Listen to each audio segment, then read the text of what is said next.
बिस्मिल्लाहिर्रहमानिर्रहीम। अस्सलाम वालेकुम नाज़रीन, मैं हूं अहमद फवाद और आप देखते हैं मुझे मेरे यूट्यूब चैनल और फेसबुक पेज पर। नाज़रीन, वज़ीर-ए-आज़म इमरान खान साहब के खिलाफ जो तहरीक अदम एतमाद का शोर इस वक्त मचा हुआ है, आज के इस व्लॉग में एक तो मैं आपके साथ ये शेयर करूंगा कि आईनी तौर पर यह तहरीक अदम एतमाद कामयाब करना मुमकिन ही नहीं है। एक तो इसकी वजूहात बताऊंगा, आइन की जो एक शिक है आर्टिकल 63A(b), इसकी कुछ तफसील आपके सामने रखूंगा कि कैसे ये मुमकिन नहीं है और क्या रीज़न है कि जो कल PDM का इजलास हुआ उस इजलास में भी तमाम रहनुमाओं के मुंह जो थे वो लटके हुए थे। हालांकि उस इजलास में ये फैसला किया गया कि अदम एतमाद लाई जाएगी, लेकिन उसके बावजूद मुंह सबके लटके हुए थे, जो कि ये जाहिर करता है कि ये मुमकिन नहीं है। दूसरे नंबर पर नाज़रीन, शाह महमूद कुरैशी और वज़ीर-ए-आज़म इमरान खान साहब के दरमियान इस वक्त क्या मामला चल रहे हैं।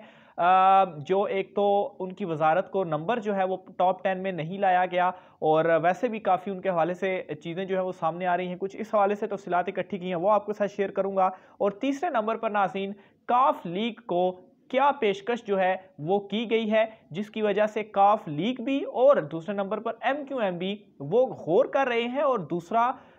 शहबाज शरीफ भी और आसिफ जरदारी भी, अगर काफ लीग उन्हें मना कर चुकी है लेकिन उसके बावजूद भी उनके पास जाकर ऐसा इनके पास क्या है जिसकी वजह से ये समझते हैं कि वो इन इत्तेहादी जमातों को कन्विंस कर लेंगे। तो ये तीनों चीज़ें जो है वो आज की इस व्लॉग में आपके साथ शेयर करूंगा। सबसे पहली चीज़ नाज़रीन जो मैंने आपको के साथ शेयर करनी है वो ये कि आर्टिकल 63A की जो शिक B है, अगर उसको देखा जाए तो उसके तहत इस अदम एतमाद की तहरीक के कामयाब होना जो है वो नामुमकिन है। वो ऐसे कि इस शिक के मुताबिक नाज़रीन, अगर कोई बजट या तहरीक अदम एतमाद का जो मामला है वो सामने आता है और इस दोनों मामलात के दौरान अगर कोई जो पार्लियामेंटेरियन है अगर वो पार्टी की मर्जी के खिलाफ अपना वोट देता है तो वो जो शख्स है वो नाअहल हो सकता है। अब नाज़रीन, इसमें मामला कुछ इस तरीके से है कि अगर अदम एतमाद की तहरीक लाई जाती है तो इसमें खुफिया राय शुमारी तो होनी नहीं है, खड़े होकर जो वोटिंग है वो की जाएगी और उस दौरान वो तमाम तर लोग भी, जैसा कि अपोजिशन दावे कर रही है 20 के 22 लोग उनके साथ हैं, तो अगर वो लोग उनके साथ हुए तो उन लोगों को भी इमरान खान साहब के खिलाफ अदम एतमाद की तहरीक में, उस तहरीक के हक में जो है वो खड़ा होना पड़ेगा। तो एक तो वो तमाम तर लोग जो होंगे जो कि पार्टी के यानी कि पाकिस्तान तहरीक इंसाफ से ताल्लुक रखते हैं, एक तो वो एक्सपोज होंगे कि ये वो लोग हैं और आइन का ये जो आर्टिकल की ये जो शिक है इसके तहत वो नाअहल जो है वो हो सकते हैं क्योंकि क्योंकि उन्होंने पार्टी की मर्जी के खिलाफ जाकर वोट दिया। और फिर इसमें एक और चीज़ भी ये है कि जो स्पीकर होंगे यानी कि असद कैसर साहब, चूंकि काउंटिंग का हिस्सा जो है वो होंगे, वो काउंटिंग जो है वो करेंगे, तो इसमें नाज़रीन इस शिक को लागू करते हुए वो उस वोट को मुस्तरद भी जो है वो कर सकते हैं। तो आया ये मुमकिन ही नहीं है कि वो लोग इमरान खान साहब के खिलाफ जाएं, क्योंकि वो पार्टी की टिकट पर उन्होंने इलेक्शन लड़ा और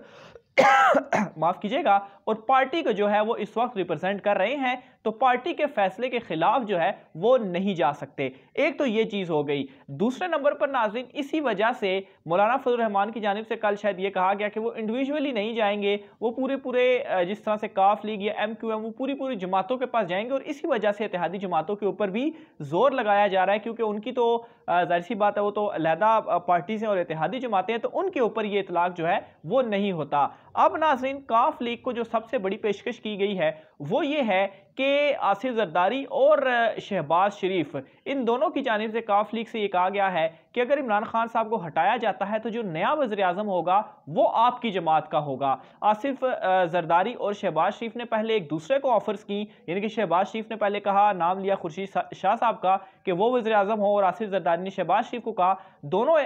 जो है वो वज़ीर आज़म नहीं अपनी पार्टी से बनाना चाहते। तो इस वजह से फैसला किया गया कि काफ लीग को ये पेशकश जो है वो की जाएगी। लेकिन इसमें बड़ा सवाल ये है कि अगर काफ लीग से भी कोई वज़ीर आज़म आता है तो अगर मुद्दत जो है वो 2-3 महीने की रखनी है और उसके बाद असेंबलियां तहलील करनी है, तो काफ लीग क्यों मानेगी। अब यहाँ पर यह चीज़ एक बहुत अहम नुक्ता है कि हो सकता है कि शायद मुद्दत जो है वो 2023 तक पूरी करनी हो, लेकिन काफ काफ लीग का वज़ीर आज़म बनाकर साल 1.5 साल जो है वो उन्हें दिया जाए। तो ये एक बहुत बड़ी पेशकश है जो कि MQ काफ लीग को की गई है। इसके अलावा नाज़रीन इस वक्त सोर्सेज ये दावा कर रहे हैं कि पैसा भी खुला चल रहा है, यानी कि यहाँ तक भी लोगों को ऑफर्स दी जा रही हैं कि वो इतने जो है वो पैसे ले लें, और MQM जो है वो भी इस वक्त ज़ेरे गौर उनके मामलात को उन्होंने रखा हुआ है। अलबत्ता दोनों जमातों की जानिब से ये ज़रूर कहा गया है कि दोनों किसी सूरत इमरान खान साहब को छोड़ेंगी नहीं, और इस हक़ में उन्होंने दलीलें भी दी, और मैं अपने भी कुछ व्लॉग्स में ये बात बताता रहा हूँ कि ये दोनों जमातें जो हैं वो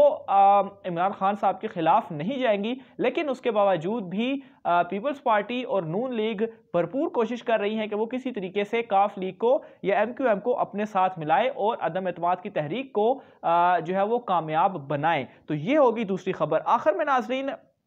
जो PDM की जानिब से एक फैसला भी किया गया, वहाँ पर ओवरऑल तो ये फैसला किया जा चुका है कि PDM में मुश्तरका तौर पर कि तहरीक अदम एतमाद जो है वो वज़ीर आज़म इमरान खान साहब के खिलाफ लाई जाएगी। लेकिन कल जब ये इजलास हुआ PDM का, तो उस इजलास के अंदर नाज़रीन हमने देखा कि मुंह तमाम लोगों के लटके हुए थे, और इसमें नाज़रीन सोर्सेज ये भी बताते हैं कि ये फैसला जो है वो पहले हो चुका हुआ था, दस्तखत भी पहले हो चुके हुए थे, बस खाली इजलास हुआ और वहाँ पर उसके बाद इजलास के बाद प्रेस कॉन्फ्रेंस जो है वो हुई। तो ये तमाम तर चीज़ें पहले से हो चुकी हुई थी। लेकिन इजलास के बाद एक जो बड़ी अहम चीज़ समझ आई,